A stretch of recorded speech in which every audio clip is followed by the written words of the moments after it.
Lalu sebenarnya apa yang ingin dipastikan oleh Majelis Hakim dengan mendatangi 2 TKP, Rumah Saguling dan Rumah Dinas Polri Duren 3? Kita akan membahasnya dengan pakar hukum pidana Asep Iwan Iriawan. Selamat sore Kang Asep. Selamat sore Mbak Rara.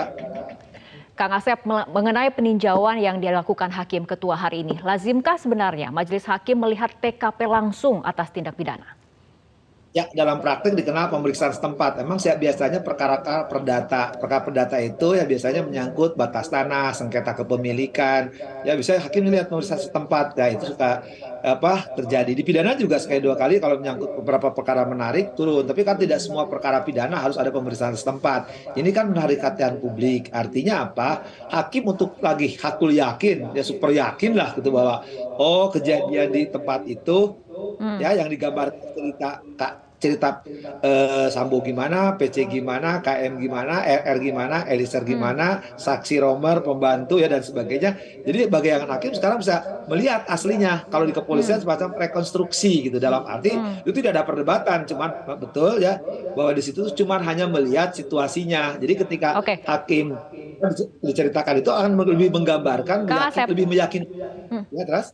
Oke, tapi kenapa kemudian hakim merasa perlu diyakinkan dengan melihat lokus delikti ataupun tempat kejadian perkara? Kan kemudian ini sudah dilakukan oleh TKP, oleh polisi. Apakah artinya majelis hakim tidak percaya dengan hasil TKP yang dilakukan oleh aparat penegak hukum atau seperti apa? Ya, kalau fakta itu sudah jadi, hakim udah tahu. Nah, cuman gini yang paling gampang untuk menguji nanti kita hakim membuat pertimbangan ini misalkan. Kan di persidangan dan mengatakan tidak melihat, bahkan tidak mendengar. Kan ruang bayang itu lihat kan ruangnya kecil, ruang tamunya mesti kalah sama gede ruang saya, ruang tamu saya. Jadi kalau di ruang sedegitu letupan senjata dia tidak melihat, tidak mendengar, aneh kan? Ya, tahun baru aja mercon di depan RW aja kedengaran di rumah belakang saya, apalagi di ruang segede gitu letupan senjata satu itu. Jadi tidak mungkin tidak mendengar, dua tidak mungkin tidak melihat kan, dengan alasan apapun itu tidak akan terbantahkan lagi kalau dia lihat. Kemudian ada tangga tadi kan, nah, ketika proses turun naik tangga Eliezer dipanggil itu disitulah ya perencanaan setidaknya waktu jeda sedikit juga akan ketahuan di mana posisi masing-masing ketika terjadinya ditembaknya almarhum Yosua itu akan tergambarkan kalau kita datang ke lokasi. Oh betul. Nah tinggal ini ukurannya apa? Oh yang konsisten ngomong tuh si A, yang tidak konsisten Oke, si B, si C. baik. Ternyata si B, si C, si D itu tidak bersesuaian karena kalau di ruangan harusnya pasti gini, berarti yang benar si A yang ngomong. Gitu. Oke, Kang. Mengenai hal ini, kuasa hukum Eliezer berharap peninjauan akan menambah keyakinan hakim bahwa ada terdakwa selain Eliezer yang melihat Verdi Sambo ikut menembak. Tanggapannya seperti apa, Kang? Betul sekali. Jadi ketika di ruang itu tidak ada yang tahu menembak kan mungkin lah ya. Sekali lagi pasti ada yang tahu, cuma mungkin tidak berani mengatakan atau tidak jadi saksi. Itu memang harus telusuri lebih lanjut. Setidak-tidaknya kan ada saksi Romer yang ketika melihat ya terlepas dipertanyakan, tapi kan di ruangan segitu ya dengan posisi Icat turun naik tangga dipanggil kemudian dimasukkan almarhum Yosua, pasti hakim akan menarik kesimpulan tuh. Makanya tuh lihat di gambar itu ditunjuk-tunjuk gambar posisi tanpa harus berdebat, tapi yakin ya ketua majelis itu udah senyum-senyum gitu kan, dalam arti posisi dari tangga, posisi di tempat terjadinya eksekusi. Nah itu lagi dilihatkan gambar itu pasti akan gampang ada kesimpulan. Kalau nembak dari depan, nembak dari belakang tuh berturut-turut siapa? Kan tidak mungkin penembaknya satu, pasti lebih dari satu orang. Oke. Artinya dan kemudian biasanya tindak lanjutnya seperti apa kemudian ketika setelah ataupun pasca dilakukan peninjauan, apakah kemudian ini akan kembali diperdebatkan di persidangan atau seperti apa? Ya, nah sekarang kan sebenarnya pemeriksaan sudah selesai, cuma satu tahapan pemeriksaan terdakwa, tapi itu nggak penting karena apa? Tahu diperiksa apapun dulu Ecat sebagai saksi, sebagai terdakwa sama si Sambo, PC, KM, RR juga diperiksa sama. Kalau dulu biasanya juga dianggap pemeriksaan, tapi mungkin sekarang formalitas diulangi lagi gini-gini itu menambah kata siapa itu ada kekurangan. Nah, hasil terakhir pemeriksaan yang sebenarnya sudah ditutup pemeriksaan terdakwa. Nah, jaksa mengambil kesimpulan ya apa bentuknya rekusitor atau tuntutan, penasihat hukum bentuknya apa pledoi atau pembelaan, hakim bentuk vonis. Jadi tiga pihak itu akan melihat dari kacamata tiga pihak dari kanan kiri tengah, hakim di tengah kan.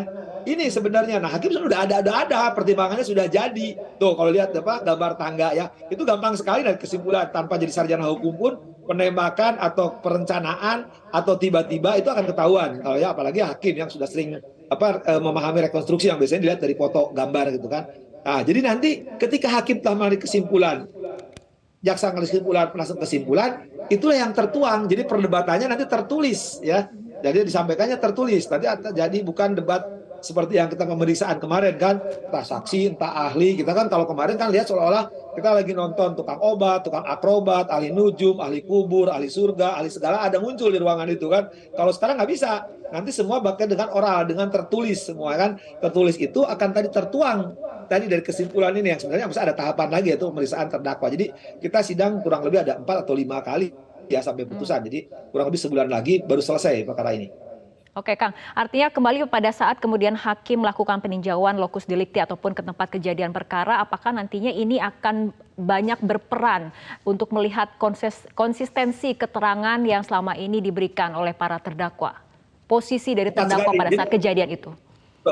Tepat sekali, konsistensi keterangan mana yang benar. Hakim sebenarnya udah jadi tuh. Saya yakin pertimbangan sudah minimal di memorinya hakim sudah ada. Oh ini tuh gini sebenarnya. Nah sekarang mau dituangkan dalam bentuk tertulis ya nanti untuk dibacakan di putusan. Nah sekarang ketika lihat itu akan lebih meyakinkan hakim karena apa? Oh ada keterangan yang konsisten ya. Jadi cocok keterangannya ketika di persidangan begitu lihat di pemeriksaan. Oh benar nih si A ini ngomong ini. Oh iya posisinya gini. Atau si A itu tidak ada pilihan lain misalkan ngomong gini. Atau si B.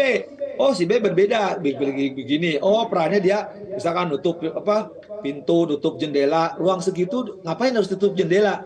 Kan istilahnya pengap gitu. Jadi ketahuan lah peran serta sebagai apa. Atau juga dia agak bagus tuh ya, baru dimulai dari saguling, perjalanan saguling. Bahkan sebenarnya kalau saya boleh menyarankan, ya kalau keburu ke Magelang, ya karena selama ini kan suka ada dikaitkan dengan perkara kesusilaan. Biar kalau di Magelang itu bisa terbuka gitu. Rumah segede itu di tingkat 2 kalau terjadi perkosaan, masa nggak kedengaran kreket-kreketnya itu tempat tidur gitu. Masa nggak kedengaran rintihan atau tangisan. Itu justru lebih menarik lagi. Maka saya bilang ketika ini diajukan oleh pihak Sambo, kalau menurut saya itu justru menggali lubang sendiri, justru akan semakin ketahuan. Kalau itu semakin ketahuan bahwa di situ tidak konsisten dan dilakukan oleh Sambo, hukuman akan semakin berat.